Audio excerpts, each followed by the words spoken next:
Lebanese Prime Minister Saad Hariri promised via social media Wednesday to return home to submit his resignation, his second tweet not including a picture with a Saudi official since the Sunni Muslim politician secretly traveled to the kingdom to announce his resignation last week, causing shockwaves across the region.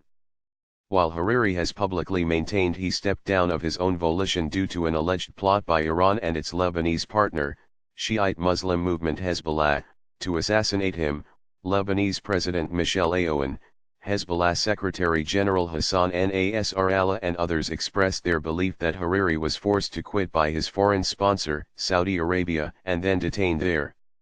Over a week since he left, Hariri's latest tweets have done little to assure his rivals that his moves were not part of a Saudi-backed plan to shake up regional politics in spite of Iran. Related, is Saudi Arabia going to war with Lebanon? Prime Minister still missing as Gulf citizens told to leave immediately. Hey people, I'm perfectly fine and, God willing, returning in a couple of days, let's calm down. My family's staying in their country, the Kingdom of Saudi Arabia, Hariri tweeted Tuesday. I want to repeat and confirm that I'm perfectly fine and I'm returning, God willing, to my beloved Lebanon as I promised you. You'll see, he followed up Wednesday. A poster bearing an image of Lebanese Prime Minister Saad Hariri and the phrase "We're all with you" is seen hanging on a traffic signal in Beirut's Hamra Street, November 15, 2017. Hariri's rivals and other sources believe Hariri was forced to resign and later detained by Saudi Arabia in a bid to stir trouble in spite of Iran. Baz/AFP/Getty Images. In a country where politics was based on power sharing between sects, Hariri's absence has created a dangerous vacuum for his constituents and the nation as a whole. Hariri, who was born in Saudi Arabia and has dual citizenship, inherited the leadership of the pro-Saudi, Sunni Muslim-dominated Future movement after his father, Rafiq Hariri, was assassinated in a 2005 bombing his followers blame on Hezbollah and its Iranian and Syrian allies.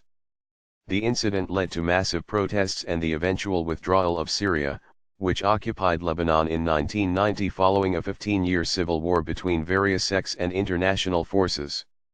Months after Syria's departure, Christian leader Aoun returned to Lebanon from France to head the Free Patriotic Movement and, in 2006, signed a memorandum of understanding with his former foe, Hezbollah.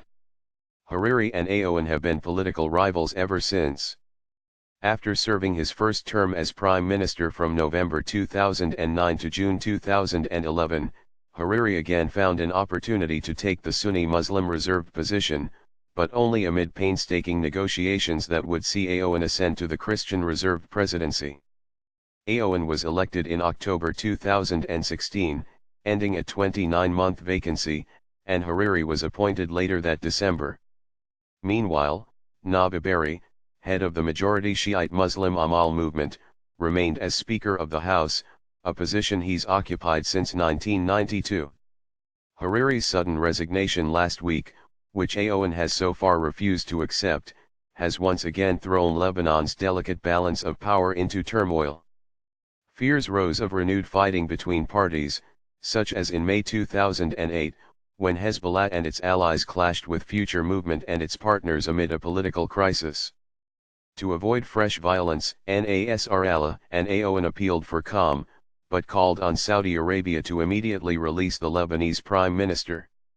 The sons of the slain former Lebanese Prime Minister Rafiq Hariri, Ayman, Saad, and Baha, visit the car bomb site where their father was killed in Beirut, Lebanon February 19, 2005.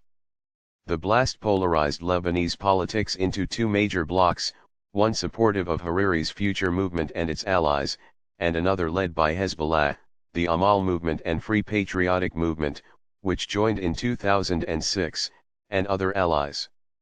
Jamal Saidi/Reuters. The Future Movement also asked for Hariri's return, but did not explicitly blame Saudi Arabia. Rather, it said Thursday that Hariri must come back in order to restore the internal and external balance of Lebanon with full respect to Lebanese legitimacy. There is no information on leader Hariri's return, but we hope he'll return soon, Future Movement member of Parliament Samir al-Jisr told Lebanese television station OTV on Wednesday, saying Hariri's return was an essential matter and no one can replace him. Hariri's resignation announcement came a week after a secret visit to Saudi Arabia by President Donald Trump's senior advisor and son-in-law Jared Kushner, and just hours before Saudi Crown Prince Mohammed bin Salman bin Abdulaziz Al Saud led a massive anti-corruption purge that saw dozens of Saudi princes, ministers, and other officials arrested. In the aftermath of the announcement, Saudi Arabia hardened its stance against Iran and accused Lebanon of declaring war over the alleged Hezbollah-sponsored Hariri assassination conspiracy, of which the Lebanese army said it had found no evidence. Nasr al bit back, accusing Saudi Arabia of declaring war on Lebanon. His ally, Iranian President Hassan Rouhani, accused Saudi Arabia of begging Israel to bomb Lebanon in order to defeat Hezbollah, as Israel attempted to do between 1985 and 2000, and in 2006, Iran's semi-official press TV reported. Israel has viewed Hezbollah's military power and has repeatedly warned its next war on Lebanon would be more devastating than prior conflicts. Resigned Lebanese Prime Minister Saad Hariri speaks during his first interview since suddenly announcing he was stepping down as Lebanese people, wondering if Hariri is being held captive or not in Saudi Arabia. Watch in a coffee shop in Beirut, November 12, 2017. Anwar Amro/AFP/Getty Images. Despite attempts to reach a permanent ceasefire between Lebanon and Israel, Hariri made little progress in a country where Aoun, Berri, and Nasrallah's coalition claimed a majority. Hariri's opposition to Hezbollah and support for Saudi Arabia, however, have made him a natural ally for the US and Mon al-Assad, an influential independent Lebanese Shiite Muslim leader, told Newsweek in May that he believed the US would attempt to make good on this relationship to stir trouble in the tiny, Mediterranean nation. During their meeting at the White House in July, President Donald Trump suggested Hariri and Lebanon were on the front lines in the fight against ISIS, the Islamic State militant group, Al-Qaeda, and Hezbollah, despite Hezbollah making up a significant part of the Lebanese government and actively battling militants affiliated with both ISIS and Al-Qaeda. Hariri maintained at the time that there was no official coordination between the Lebanese armed forces and Hezbollah, which fought alongside the Syrian army, as all three tackled jihadis on the Lebanon-Syria border. The State Department issued a statement Saturday calling Hariri a strong partner of the United States and called on all parties within and outside Lebanon to respect the country's integrity and independence.